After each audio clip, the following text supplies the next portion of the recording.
magandang araw sa inyo mga idol, sa lahat ng mga solid supporter natin, sa mga subscriber natin, sa ating mga kaibigan, sa customer, sa ating mga organic followers dyan. Maraming salamat sa mga nag-comment na nag-alala sa kumusta. Ito tayo ngayon, medyo pagapa yung ating busis, yun, uminom tayo ng gamot.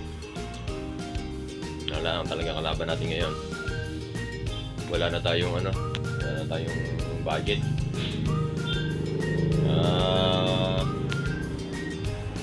May mga laman ng Gcash dyan, baka may piso. Send nyo sa akin. May 3 araw tayong tingga. Wala na talaga. Thank you sa mga kaibigan natin. Salamat sa inyo.